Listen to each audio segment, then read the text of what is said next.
Hi friends, welcome back to my channel.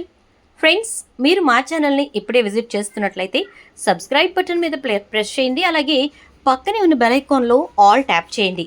అలా tap చేయడం ద్వారా నేను పెట్టే ప్రతి వీడియో మీకు నోటిఫికేషన్ రూపంలో వస్తుంది. అంతేకాకుండా ఈ వీడియో నచ్చితే లైక్ చేసి షేర్ చేయడం మాత్రం మర్చిపోకండి ఫ్రెండ్స్. రోహిణి చేసినటువంటి మోసాన్ని మనోజ్ ముందే బయట పెట్టింది ప్రభావతి, బాలు ఇద్దరు కూడా. మనోజ్ ముందే రోహిణి చంప కూడా పగలగొట్టేశారు. అసలు మళ్ళీ రోహిణి ఏం మోసం చేసింది?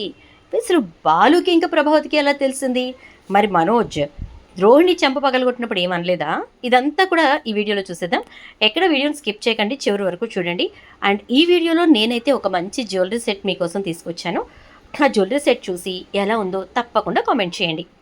ఇక రోహిణినైతే సుశీలమ్మ చొరవతోటి తప్పని పరిస్థితుల్లో ఇక ప్రభావతి ఇంట్లోకి రానిచ్చింది. కానీ మనోజ్ రోహిణి కలిసి ఉండకూడదు అని చెప్పేసి చాలా గట్టి షరతే పెట్టింది. రోహిణిని కూడా బయటకు వెళ్ళకూడదు అని చెప్పేసింది. ఇక దాంతో రోహిణి ఇంట్లోనే హౌస్ అరెస్ట్ అయి కూర్చుంటుంది. కానీ రోహిణి బుర్ర మామూలుది కాదుగా. ఎలా అయినా మనోజ్ని తన దోవకు తెచ్చుకొని తన వైపు తిప్పుకోవడానికి ఒక ఇన్సూరెన్స్ ఏజెంట్ని పంపిస్తుంది.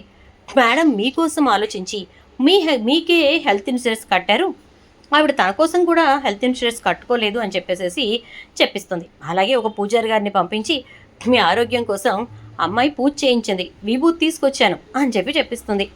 ఇవన్నీ చూస్తూ మనోజ్ అయితే రోహిణి గురించి ఆలోచించడం మొదలు పెడతాడు. రోహిణి చాలా మారిపోయింది.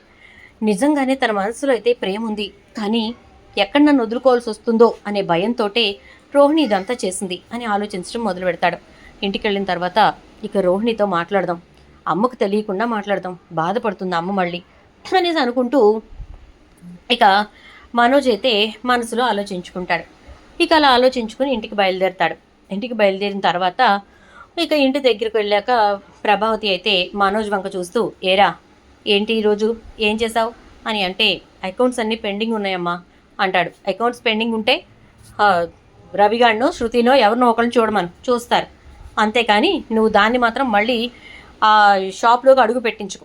అయినా మీ నాన్నకు తెలుసు స్కూల్లో అకౌంట్స్ చూస్తున్నారుగా, కాబట్టి మీ నాన్నకు అప్పచెప్పు అని అంటుంది. నాన్నతో మాట్లాడతానమ్మా, కానీ రోహిణి మీద నువ్వు మరీ అంత చిరాకు కోపం పడకు, తను నా గురించి ఆలోచించే ఇదంతా చేసింది అని అంటే, ఏ ఇంతలోకే ఫోన్ చేసి మంత్రాలు వేసేసిందా అని అంటే, లేదమ్మా అంటాడు. ఇక అన్న తర్వాత పైకి వెళ్ళిపోయి రోహిణిని తీసుకొచ్చి, చూడమ్మా, రోహిణి నా కోసం కట్టిన ఇన్సూరెన్స్, తన గురించి కూడా ఆలోచించుకోకుండా నాకు హెల్త్ ఇన్సూరెన్స్ కట్టింది, గుళ్ళో పూజ చేయించింది, పూజారి గారు తీసుకొచ్చి విభూది ఇచ్చారు అని అంటే, అది బూడిదే మిగిల్చిందిరా మనకి, విభూది ఇప్పించడం ఒక పెద్ద గొప్ప అనుకుంటున్నావా? ఏమో అసలు ఆ ఇన్సూరెన్స్ ఏజెంట్ తోటి ఎన్ని మంత్రాలు జరిపి వాడిని అక్కడికి పంపిందో. పూజారి గారి విషయం కూడా అంతే అంటాను. నేను నమ్మనురా, వదిలే అంటే, సరేనమ్మా నేనైతే రోహిణిని నమ్ముతున్నాను, ఇక ఇక్కడితో వదిలేసాయి అంటే, జేరా అంత తొందరగా పెళ్ళం వైపు తిరిగిపోయావు, బుద్ధిజ్ఞానం లేదా అంటూ ఉంటుంది. అమ్మ ప్లీజ్ వదిలేసి అన్నానా అంటాడు. అనేసరికి ఇంకేముంది, ప్రభావతి అలా సైలెంట్గా నీరు గారిపోతుంది. ఈలోపు శృతి వచ్చి, మా ఫ్రెండ్ వాళ్ళ అక్కకి పెళ్ళంట, నువ్వు మేకప్ చేయాలి అంటే అత్తయ్య గారు పర్మిషన్ ఇస్తే వస్తాను అంటుంది. ప్రభావతి, నేనైతే పర్మిషన్ ఇవ్వను అంటుంది. ఇక మా మనోజ్ మాట్లాడుతూ ఉండేసరికి ప్రభావతికి అయితే చాలా కోపం వస్తుంది. మనోజ్ కూడా మాట్లాడటం మొదలు పెడతాడు. అమ్మ వెళ్ళనివ్వు రోహిణిని అని చెప్పి. ప్రభావతి అయితే, ఏం చేయాలో నాకు తెలుసు, నోరు మూసుకుని అది ఇంట్లో కూర్చుంటే చాలు అని అంటుంది. సరే అయితే అనేసి అందరూ సైలెంట్ అవుతారు.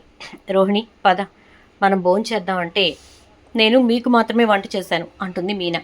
ఎందుకు మీనా ఇంకా నన్ను నువ్వు సాధిస్తున్నావు అని అంటే, నేను చెప్పింది మీ ఇద్దరి గురించి రోహిణి, మీకు మాత్రమే వంట చేశాను, మీరు భోంచేయండి, మా అందరికీ చపాతీలు చేశాను, మీరు ఇద్దరు ఈ పూట చపాతీ తింటే నీరసించిపోతారని మీ ఇద్దరికే వంట చేశాను, మనోజ్ గారికి ఇష్టమైనవన్నీ వండాను, ఇద్దరు తినండి అంటుంది. అదేంటి ఎందుకు అలా చేశావు అని అంటే, ఏదో ఒక క్షణాన ఆయన భార్యని క్షమిస్తారని నాకు అర్థమైంది, అలా క్షమించినప్పుడు తను భోంచేయాలి కదా అత్తయ్య, 2 రోజుల నుంచి ఏమీ తినలేదు సరిగ్గా, నీరసించి పడిపోతుంది, అప్పుడు మళ్ళీ మనమే హాస్పిటల్ చుట్టూ తిరగాలి అంటుంది. దాంతో ఇక ప్రభావతి సైలెంట్ అయిపోతుంది. ఇంకా బాలు వచ్చి, అమ్మా మనం కొంచెం బయటికి వెళ్ళే పని ఉంది, వస్తావా అంటాడు. నేనెక్కడికి, నేను రాను అని అంటే, నీకు డబ్బులు వచ్చే పని నీ ఇష్టం అంటాడు బాలు. ఏంటది అంటే, మాకు తెలిసిన కస్టమర్ వాళ్ళ అమ్మాయికి భరతనాట్యం ఇంటికి వెళ్ళి నేర్పించాలంట, అలా నేర్పించినందుకు నెలకి 5,000 రూపాయలు ఇస్తామన్నారు. ఈ నెల వరకు వాళ్ళ ఒక్క అమ్మాయికేనట. ఇంకొక అమ్మాయి ఫారెన్ నుంచి వస్తుందట నెక్స్ట్ మంత్. తనకు కూడా నేర్పించాలంట. వాళ్ళిద్దరికీ కలిపి వచ్చే నెల నుంచి 15,000 ఇస్తామన్నారు అని అనేసరికి, అవునా సరే అయితే వెళదాం పద అంటుంది. ఇక అలా ఇద్దరూ కలిసి వెళతారు. వెళ్ళేసరికి ఆ కస్టమర్ వాళ్ళ ఇంటికి వెళ్ళి మాట్లాడతారు. వాళ్ళ అమ్మాయి ఓకే చేస్తుంది. ఇక అడ్వాన్స్ కూడా తీసుకుంటుంది ప్రభావతి. ఇద్దరూ కలిసి వస్తూ ఉంటారు. ఈలోపు ఒక పంతులు గారు చేయి ఎత్తి ఆపేసరికి ఇక మా ప్రభావతి, ఫోన్లే పంతులు గారు కదా, లిఫ్ట్ ఇచ్చినంత మాత్రాన ఏమైపోదు అంటే నువ్వేమంటావునని ఆగాను, సరే అయితే అనేసి ఎక్కండి స్వామి అని చెప్పేసి ఎక్కించుకుంటాడు. ఎక్కించుకున్న తర్వాత ఇంకా సరేననేసి పంతులు గారు, బాబు ఒక ఫోన్ కాల్ మాట్లాడుకుంటాను ఏమనుకోగా అంటే, పర్వాలేదు పంతులు గారు అంటే, ఇక వెంటనే ఆ పంతులు గారు రోహిణికి ఫోన్ చేస్తారు. చేసి, ఏమ్మా రోహిణి అని అంటే, చెప్పండి పంతులు గారు అని అంటుంది. మీ ఆయనకి నువ్వు చెప్పినట్టే విభూతి తీసుకెళ్ళి ఇచ్చాను, పూజ చేయించామని కూడా చెప్పాను. మరి నాకు అలా చెప్పినందుకు, ఆయన మనస్సులో నీ గురించి ఆలోచించేలా చేసినందుకు నాకు నువ్వు ఒక 5,000 దాకా పంపుతాను అన్నావు, వాటి కోసమే వెయిట్ చేస్తున్నాను అని అంటూ ఉంటే, మనోజ్ ఏమన్నాడు అని అంటుంది. మనోజే కదా అబ్బాయి పేరు, మర్చిపోయాను. చాలా బాగా రిసీవ్ చేసుకున్నాడు. అంతేకాదు మనస్సులో చాలా బాధపడుతున్నట్టు నాకు అనిపించింది. ఇక నీ కాపురం చక్కదిద్దిపోతుందమ్మా, ఏం పర్వాలేదు. మీ అత్త కాదు, మీ మరిది కాదు, ఎవ్వరూ ఏం చేయలేరు. మీ ఆయన నీ వైపు వచ్చేసినట్టే అని అంటూ ఉంటే, ఇక అప్పుడు డైరెక్ట్గా బాలు కారు ఎక్కడ ఆపకుండా ఇంటి దగ్గర ఆపుతాడు. ప్రభావతి బాలు వంక చూస్తుంది, బాలు ప్రభావతి వంక చూస్తాడు. ఇక ఇంట్లోకి వెళ్ళిన తర్వాత రోహిణి అయితే భోంచేసి కూర్చుని ఆలోచిస్తూ ఉంటుంది. ఏంటి ఆలోచిస్తున్నావు అని అంటుంది ప్రభావతి. జీవుల దత్తయ్య గారు అని అంటే, ఏరా మనోజ్, ఇవాళ నీకు షాప్కి ఒక పూజారి గారు వచ్చి విభూది పెట్టెళ్ళారా అని అంటే, పెట్టారమ్మా అనగాని, ఏం చెప్పారు అంటుంది. ఏం చెప్పారు? రోహిణి నా కోసం పూజ చేయించిందట, అందుకోసమని విభూది ఇవ్వడానికి వచ్చాను అని చెప్పారు. రోహిణి నా గురించి ఎంతలా బాధపడుతుందో చెప్పారు అని అంటే, అవునా సరే అయితే ఆయన ఈయనేనా చూడు అని చెప్పి పంతులు గారు అని పిలుస్తుంది ప్రభావతి. లోపలికి వస్తాడు ఆయన. ఈ పంతులు గారేనమ్మా, నీకెలా తెలుసు అంటే, మా కారులో లిఫ్ట్ ఇద్దాంలే అని చెప్పి బాలుగాడు అంటే, సరే అని చెప్పి ఇద్దరం మాట్లాడుకుని లిఫ్ట్ ఇచ్చాం. పాపం ఆయన మేమెవరమో తెలియక రోహిణితో చక్కగా మాట్లాడారు.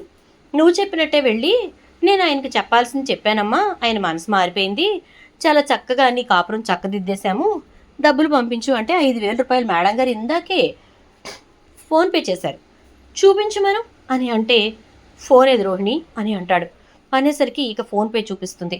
చూపించేసరికి ఇక అప్పుడు ఒక్కసారిగా మనోజ్ షాక్ అవుతాడు. పూజ చేసినందుకు మనోజ్ అని చెప్పని అంటుంది. పూజకి 5,000?